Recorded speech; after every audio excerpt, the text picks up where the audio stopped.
અદાણી સીએનજીમાં પ્રતિ કિલો 2.24 રૂપિયાનો ભાવ વધારો કરવામાં આવ્યો છે। અદાણી સીએનજી ભાવ વધારા સાથે પ્રતિ કિલોએ 86 રૂપિયા 1 પૈસાએ ભાવ પહોંચ્યો છે। તો અગાઉ 4 એપ્રિલે પણ અદાણી સીએનજીમાં 1.5 રૂપિયાનો થયો હતો વધારો। છેલ્લા 1.5 મહિનામાં અદાણી સીએનજીમાં 3 રૂપિયા 50 પૈસાનો વધારો કરવામાં આવ્યો છે। સીએનજીનો નવો ભાવ વધારો આજથી અમલી બન્યો છે। સીએનજીમાં ભાવ વધારો થતાં રિક્ષા ચાલકો ભાવ વધારો કરે તેવી શક્યતા। તો ભાવ વધારા બાદ રિક્ષા ચાલકો અને ગ્રાહકોના ખિસ્સા પર અસર પડી શકે, ત્યારે અમુક રિક્ષા ચાલકોનું કહેવું છે કે લોકો પેટ્રોલ અને સીએનજીના ભાવમાં હવે કોઈ ખાસ ફરક નથી પડી રહ્યો, ત્યારે સીએનજીના બદલે લોકો પેટ્રોલના વાહનો તરફ વળવાનું વિચારી રહ્યા છે। ભાવ હવે આપણે સીએનજીમાં અને પેટ્રોલમાં કાંઈ વધારે ફરક પડતો નથી।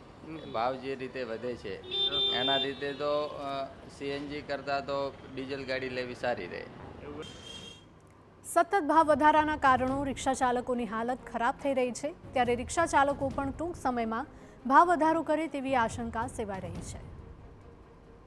ભાવ વધી ગયો શું કરશું, પણ હવે કાં તો રિક્ષા ભાડા વધારો કાં તો એ કરો, બેમાંથી એક તો કરવું પડશે ને, કેમ કે ઓલા ઉબેર બાઇકો ચાલે, ધંધા પાણી છે નહીં, કરવાનું શું? ઓકે, હવે એમાં વધારો કરવો જોઈએ આપણે ભાડામાં પણ, એવું લાગે છે આપને? હા, વધારો કરવો જ પડે સાહેબ, આમાં ના ચાલે।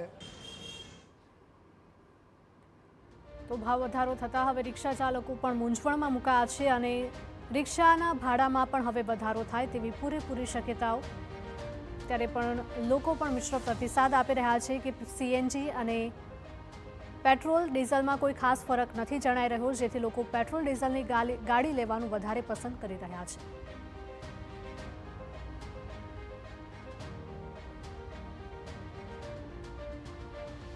દ્વારા પણ સીએનજીના ભાવમાં વધારો કરવામાં આવ્યો છે અને એ ભાવ વધારાને લઈને રિક્ષા ચાલકો દ્વારા અત્યારે હાલ વિરોધ પ્રદર્શન કરવામાં આવી રહ્યું છે।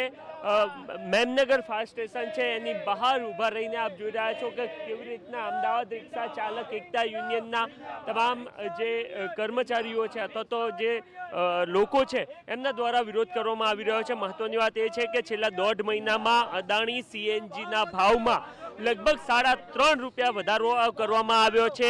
અગાઉ એપ્રિલ મહિનામાં પણ ભાવ વધારો કર્યો હતો, ત્યારબાદ હવે સરકારી કંપનીઓએ ભાવ વધાર્યો અને એની જે સાથે અદાણી દ્વારા પણ આ ભાવ વધારો કરી દેવામાં આવ્યો છે અને એને લઈને અત્યારે હાલ વિરોધ કરવામાં આવી રહ્યો છે। જી, 3.5 રૂપિયા છેલ્લા 1.5 મહિનામાં વધી ગયા છે અને ભાડું જે છે આપનું એને એ જ છે, તો કેટલું અઘરું બનતું હોય છે અને હવે આપ શું કંઈ ડિમાન્ડ કરી રહ્યા છો?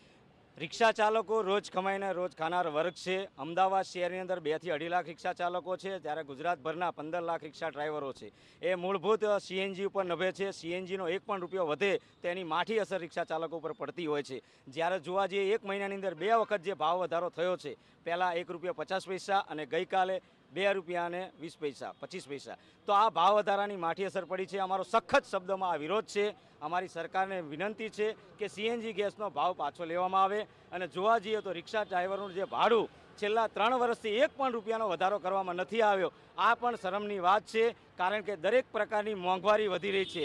જોવા જઈએ તો પેટ્રોલ હોય, ડીઝલ હોય અને હમણાં દૂધનો ભાવ પણ વધારો થયો, એને બધા જ પ્રકારની મોંઘવારી નડી રહી છે આમ જનતાને અને રિક્ષા ચાલકોને। તો આ ભાવ વધારાના સામે રિક્ષા ચાલકોને પણ ભાડું વધારે મળવો જોઈએ, પણ એ કેટલું કેટલું તમે ભાવ વધારો માંગી રહ્યા છો અને એની શું કઈ પ્રક્રિયા રહેતી હોય છે? હાલમાં જે રિક્ષા ચાલકોનો મિનિમમ ભાડું 20 રૂપિયા છે અને પર કિલોમીટર 15 રૂપિયા છે। અમારી સરકારને ડિમાન્ડ, અમે આવેદનપત્ર અગાઉ આપી દીધેલું છે કે મિનિમમ ભાડું 30 રૂપિયા કરવામાં આવે અને પર કિલોમીટર 20 રૂપિયા કરવામાં આવે, તો જ રિક્ષા ચાલકોને પોસાય તેમ છે અને તો જ એમના ઘર પરિવાર વ્યવસ્થિત રહી શકે છે। તો મતલબ આપને લાગે છે કે ઓલ ઓવર સરકાર પણ એ જોઈ રહી છે કે ઈંધણના ભાવ વધી રહ્યા છે અને એ પ્રમાણે અન્ય ભાવ વધી રહ્યા છે, તો રિક્ષા ચાલકોને પણ એ પ્રમાણનો વધારો આપવો જોઈએ? વધારો તો આપવું જ જોઈએ, કેમ કે આજે દર એક પ્રકારની મોંઘવારી નડે છે આમ જનતાને અને રિક્ષા ચાલકને સૌથી વધારે નુકસાન થાય છે, કેમ કે જે રીતે સીએનજીના ભાવ વધતા જાય છે તો લગભગ અમારા હિસાબે હવે મિનિમમ ભાડું 40 રૂપિયા થવું જોઈએ। ઓકે, તો લોકોને પણ મોંઘવારી નહીં નડે, તમે વધારી દેશો તો ભાવ? એ તો હવે સરકારને જોવું પડે, કેમ કે રિક્ષા ચાલક એમના ઘર પરિવાર કઈ રીતે ચલાવે છે એ એમને ઉપર આધાર છે કે એ કઈ રીતે કમાય છે। ઓકે, હજુ તો અદાણી અને અન્ય જે કંપનીઓ છે સરકારી, એના ભાવમાં કેટલો ડિફરન્સ છે પ્રતિ કિલો સીએનજીના? અન્ય જીએસપીસી છે ગુજરાત ગેસ એમાં ₹2 ફરક હોય છે, પણ અમદાવાદ શહેરની વાત કરું તો અદાણી સીએનજી જ વાપરતા હોય છે બધા, એટલે ખાસ કરીને અમને એ જ ભાવ નડે છે, એના કરતાં ₹2 વધારે જ હોય છે. અને આપના માધ્યમથી મારા વિનંતી છે કે આજે 5 વાગે અમારી બેઠક થવાની છે, એની અંદર નિર્ણય લેવામાં આવશે. રિક્ષા ચાલકો વતી વિરોધ પ્રદર્શન તો આજે થઈ જ રહ્યું છે, પણ આગળ જતાં રેલી કરીશું. વિરોધ પ્રદર્શન કલેક્ટર કચેરી હોય કે અમદાવાદ આરટીઓ હોય, આગળ જતાં ટૂંક સમયમાં રિક્ષાની હડતાલ પણ કરવા જઈ રહ્યા છે. તો રિક્ષાની હડતાલની પણ ચીમકી આપવામાં આવી રહી છે.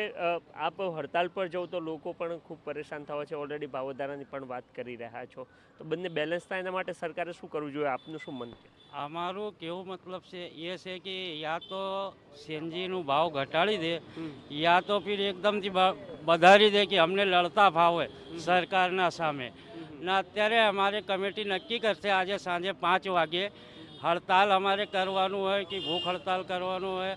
આજે 5 વાગે નક્કી થઈ જશે, એટલે અમે બધા આંદોલન ઉપર તૈયાર થઈ જઈશું. ઓકે, તો આ તમામ રિક્ષા યુનિયન સાથે સંકળાયેલ રિક્ષા ચાલકો છે અને તેઓ આજે સાંજે એક મહત્વપૂર્ણ બેઠક પણ કરશે અને એ બેઠકમાં આગામી સમયની રણનીતિ એમના દ્વારા નક્કી કરવામાં આવશે. તેઓ રિક્ષા હડતાલ પણ કરી શકે છે અને આ સિવાય દેખાવોનું પણ એલાન કરી શકે છે. એમનો દાવો છે કે છેલ્લા 3 વર્ષથી જે મિનિમમ ભાડું છે એ સરકાર દ્વારા વધારવામાં નથી આવ્યું, જ્યારે એની સામે સીએનજીના ભાવમાં ઉત્તરોત્તર વધારો થતો જોવા મળી રહ્યો છે. એના જ કારણે એમના મોંઘવારીનો માર સહન કરવો પડી રહ્યો છે. કેમેરામેન નટવર પરમાર સાથે નરેન્દ્ર રાઠોડ, TV9 અમદાવાદ.